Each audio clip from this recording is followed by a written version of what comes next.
Hello and welcome to RIT SportsZone. I'm John DeTullio. And I'm Kristen Klatt. Since stunning third-ranked Michigan on opening night, the RIT men's hockey team found themselves in an early season rut. With just 2 wins in their first 7 games, the Tigers hope to get back on track on home ice. RIT facing Mercyhurst at a sold-out Ritter Arena. Second period, Tigers trailing 3-1 on the power play, though. Greg Noy scores to bring the Tigers to within 1. Later in the period, RIT on the man advantage again, and they capitalize again. Mike Kolovecchia gets the equalizer, 3-3, heading to the third. But in the third, it was all Lakers. Tyler Shiplow fires it, and Jordan Ruby never saw it. Mercyhurst would add an empty netter and win 5-3. The Tigers looking to avoid the weekend sweep, taking on Canisius. We pick it up in the second, RIT down 3-2. But Adam Mitchell ties it up with the power play goal. It was 3-3. We are tied at 3. Adam Mitchell. In the third, Tigers get sloppy. Patrick Sullivan takes the puck away behind the net and puts it off Josh Watson. Canisius added 2 empty netters as they win 6-3. RIT has lost 3 home games in league play for the first time since joining the AHA back in 2006. Just a reminder, if you missed a game this season, we've got you covered. You can find complete highlights right now by visiting Hockey Central on RITSZ.com. And there's more hockey ahead in the coming weeks. Our next live broadcast of RIT men's hockey is on Black Friday as the Tigers host Clarkson, followed by a pair of conference games with Sacred Heart in December. One of the Tigers' strengths the last few years has been their goaltending. Jared DeMichael led RIT to a Frozen Four appearance, while Shane Matalora helped the Tigers reach the AHA Conference Finals the past 2 seasons. And as Gene Battaglia reports, this year there still doesn't appear to be a clear-cut number 1. That's all right with Josh Watson and Jordan Ruby. Kept in. Quick shots and the save made by goaltender Josh Watson. He looked it right in. All right, so let's just get this out of the way. There is no rivalry between you two. You're actually good friends off the ice too, correct? Yeah, absolutely. For the past 2 years have been great, or past year and a half so far with him has been great. I mean, there's nothing against us. Like we live together and stuff like that, so we deal with each other every day, and it's just kind of a nice competition that we're having. Well, there can only be one of you guys on the ice. Obviously, it's not like you're line mates. So how do you balance being a good teammate and being a good friend when you guys are both competitive? It is, of course, everyone wants to play. But at the same time, you want to have a good other goalie to keep you working hard in practice and push yourself to the limits. And you know, you have rough days here and there, just like today or a couple days ago when Waddy brings me up or I bring up Waddy. And it's just, hockey's a love-hate relationship. I say some days it goes well, some days it doesn't. So that's when we need each other to bring ourselves up. And know what, if your team's winning, the team's winning, then it's easy to be happy then. I mean, obviously we both always want to play, you know, and it's not always going to work that way, and we realize it, especially coming in and when you have 3 goalies in college hockey in general, and you're all kind of battling out for the starting job. And I think me and Ruby especially kind of develop a good relationship where like we know that we're not always going to be able to go out there and play every single night, and that we're both pretty good goaltenders. So we kind of like root for each other on the side, but in the back of your head, you still want to be that guy. So it's kind of this thing where you just push each other day in and day out to be better, especially in practice. Quick shot, and Ruby will hold on for the save. Jordan, do you feel like you're almost stepping into the light here out of the shadow of Shane? No, obviously he left a pretty high standard to meet. But like last year, obviously he was the best of all of us, and I learned a lot from him. He was like a little mentor, so to say. So anyways, now he's gone. Obviously we both have to pick it up, but I think now it's good because now we know we have to play better. Just the fact that Shane was a great goalie. He was very patient and everything like that, and during games he was absolutely outstanding. And it's something to where it kind of sucks that the fact that you had to sit on the bench and watch for personally me 2 years. But then again, and I learned a lot from him, watching him and seeing how he handled game situations and stuff at a different level than where I had previously came from. And it's one of those things that watching him for 2 years kind of made both of us and him 1 year more hungry.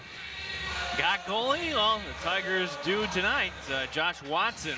Wayne has, when he has a situation where he has 2 goaltenders, he feels we've seen in the past where he'll ride 2 goaltenders the entire year. Would you be okay with that scenario, Jordan, if it's Josh on Friday and you on Saturday throughout the course of the season? Both of us, we're used to playing a lot of games, so we get in that mentality, like, yeah, like, I just want to play every game. But when you get in the college atmosphere, just with all the extra stuff with school and homework and like workouts, practices, it is a long week and it does get very tiresome. And so yeah, that, as long as we're winning, we're both playing well, I think that's a fair situation. It's a lot longer season than what you actually think it is and how hard we work for it. So I think keeping 2 guys fresh throughout the entire season and seeing how it works out during playoffs is something that could help out a team. Jordan, you're a psychology major? Yes, I am. How much of the position you play is actually up here? People always think how goalies are a little different, a little weird, and I always tell them, like my other teammates and people, and like, well, try talking to yourself for a full 60 minutes. Like players and forwards, they go on the bench, they can talk to their line mates, but here, us goalies, we're internet, no one else to talk to. But I don't know, psychology is a big mind game because it's our only job is to stop everything, and it's impossible. We wanna, but we're going to fail a lot. So you got to learn how just to recover. And what I always tell myself is what separates the good from the great is that delayed after you make a mistake. So how well you can recover after that. Ruby making the save on Doobie.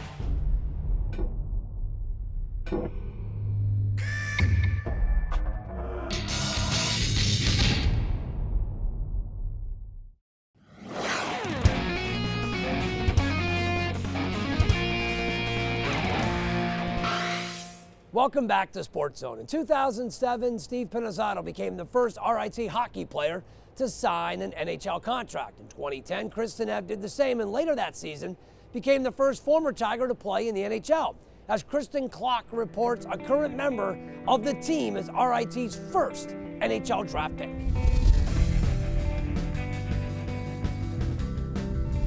Like most hockey players, Anthony Hamburg started skating when he was just a toddler.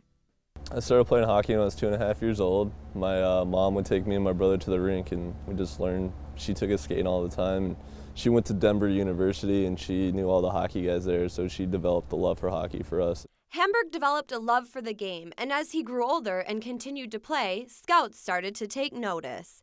In 2009, at just 17 years old, Hamburg was drafted in the 7th round by the NHL's Minnesota Wild.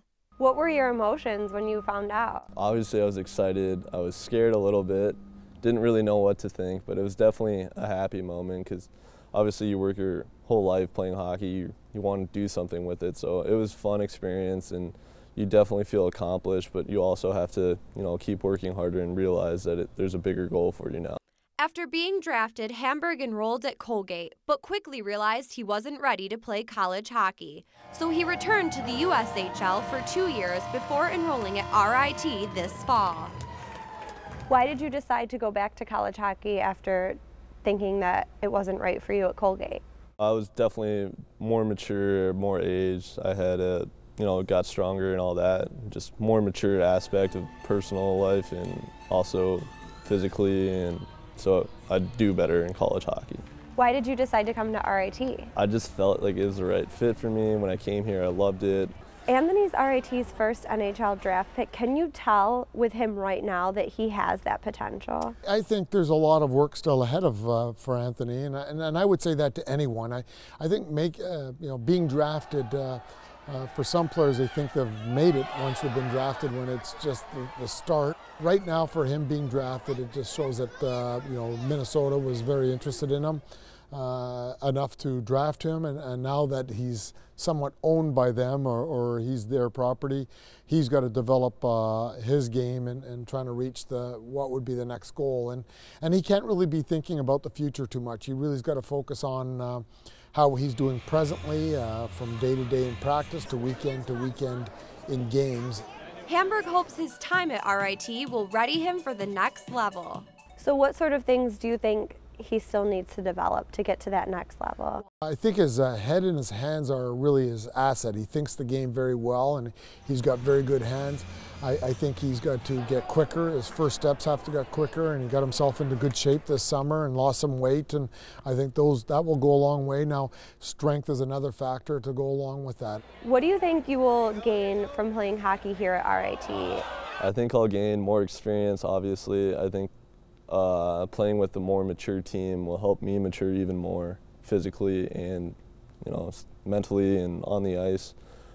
Playing against bigger kids and stronger kids always makes you better. Can you tell when your players are ready to go pro, like with Tanev? I don't think we'll have many players, if any at all, that are going to make the jump right from RIT right to the NHL. I think that's a very big jump, and Chris was as close as it comes to that. I think most of our players are going to have to spend some time in the minors and develop their game further and get to know the pro game a little bit more before they can make that jump. And that's just where RIT is in the pecking order. I think if you had a team like Michigan or Minnesota or Boston College, those type of teams, you're more likely they're coming in more prepared to make that jump right off the get-go. They're just bigger, stronger players right off the bat. So a lot of the players we have some great assets, and then they have some things that they need to work on, and so that's what our job is, just trying to develop that.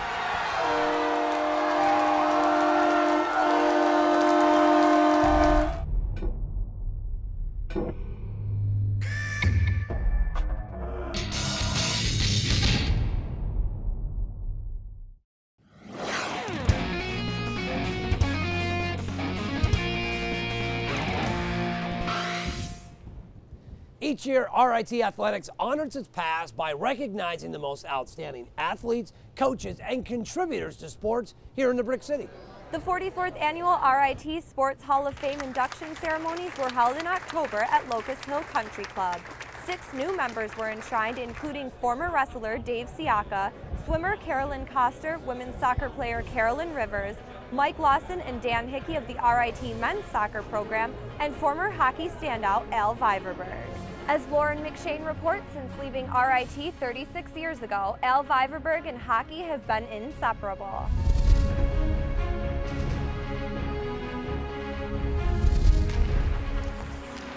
Since the very beginning, Al Vyverberg's life has always been about hockey. Where did your passion for hockey come from? Well, I grew up playing pond hockey, and which not many kids do now, and I couldn't get enough. And my poor dad, who was a big brain guy, wanted me to follow in his footsteps, and I did not. And so I just couldn't get enough hockey. And Vyverberg attended RIT in the mid-70s and became one of the Tigers' all-time greats as a forward and defenseman. He still ranks 14th on the school's all-time scoring list. Let me tell you, all 4 years were a lot of fun. I had great teammates. It was great hockey, and I just loved being a hockey player at that point, especially for RIT. Hockey at RIT had a name a long time ago, obviously not Division I, but had a real good name years ago, and they continued that tradition. So it's nice to say you played at RIT, we had good crowds, and we're glad that they're doing so well now. After graduating in 1976, Al made the transition from a player to a coach. Was it hard to make that transition from player to coach after you graduated? Well, it's really funny because I'm old now, and I still enjoy playing more than coaching, but I truly enjoy coaching. It wasn't that hard because I wanted to stay in the game, and that's one of the reasons a lot of guys take up coaching, because they want to stay in the game, they enjoy it, and it's the second best thing in my mind to playing is coaching. I think one of the reasons I've continued coaching is that I didn't get enough when I was a kid. I didn't start early. I didn't get the burnout that we worry about. I never could get enough of the sport of hockey, and I guess you could say it's in my blood. You've been coaching the McQuaid High School team for the past 25 years. How has RIT helped prepare you to take on this role?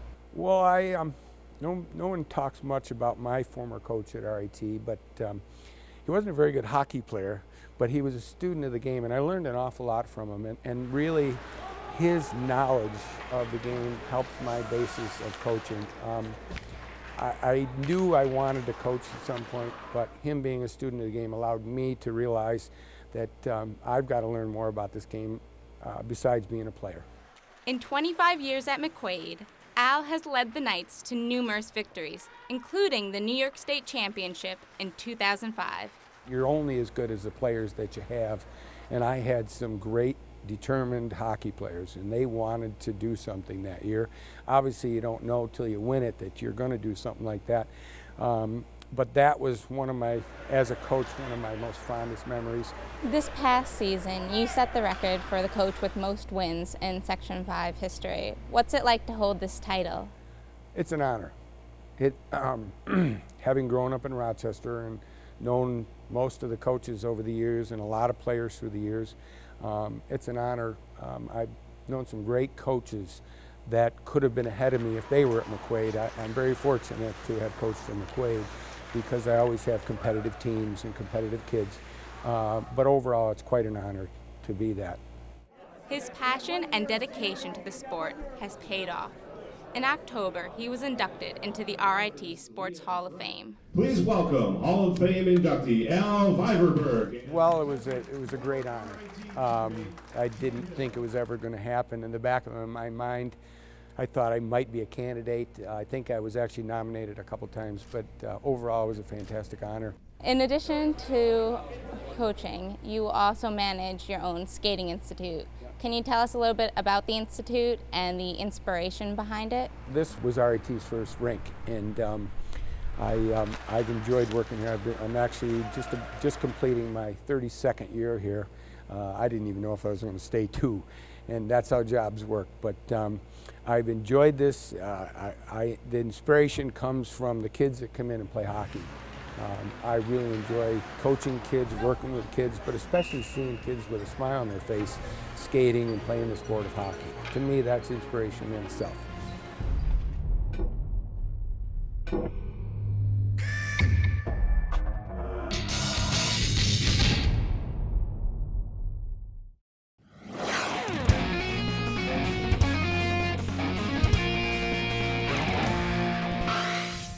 Courtney Tennant led the RIT women's basketball team in points, rebounds, and blocks her freshman season en route to Conference Rookie of the Year honors. Tennant was ready to pick up where she left off when her sophomore season tipped off last year, but as Marissa Bromley reports, the center was sidelined after a serious medical scare.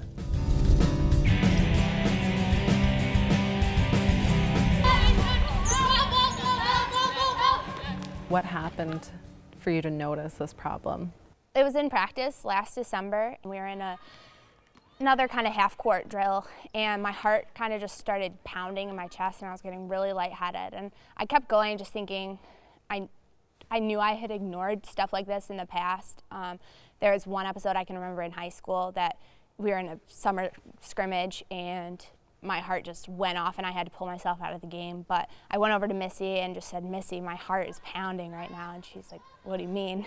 She felt it, and she couldn't even get a track on it, just counting it. So she had me sit down and just take deep breaths and stuff because they were worried if it was an anxiety attack or something other than that. And it wasn't coming down for about 5-10 minutes. It was still up at that high level, and that's not good for your heart. So she ended up calling the team doctor, and he sent me to the hospital that night.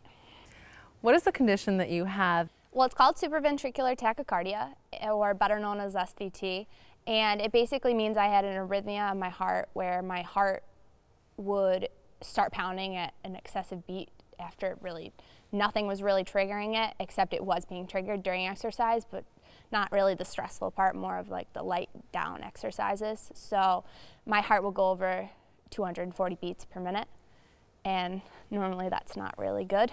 When did the whole possibility of surgery arise? I was getting all ready for our game, and then Ben called me in and said, "We talked to your cardiologist and you can't play until you see this doctor." And when I went and saw the specialist, he basically told me that I had 3 options. We could do nothing, and then I would become a liability basically to RIT, and they would have to weigh the possibility of me not playing. The second option would be to go on beta blockers, which would inhibit my performance on the court because they can make you sluggish, they can make your cardiovascular abilities not as great, and you're going to just be tired a lot easier.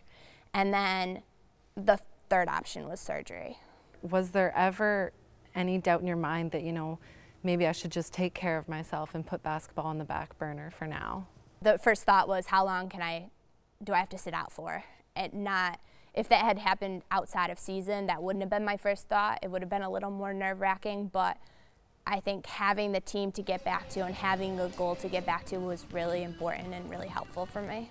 Did you have to take any time off of working out or do any specific workouts to kind of get back into it? You think heart surgery and you think people lying in bed for a couple months, but the way technology has made it, I was able to walk out of the hospital, not even have to be in a wheelchair. So I was able to convince my doctor that I could play the following week as long as I didn't do any athletics, no working out, nothing whatsoever, because typically the recovery period is you take a week completely off and then you have slowly, gradually get into it. I think playing in those games, that was something I needed mentally. I don't know, like it would have been a long 6-7 months till we played in our next game for me to wonder if I could do it again. Do you feel like you're back to 100% or do you still have some ways to go? I think I'm working on it, but I think that the way our team is gelling right now and the way that our team is coming together with all our new people and our returners is really going to make for a fun season, and I'm really glad to be back on the court with them.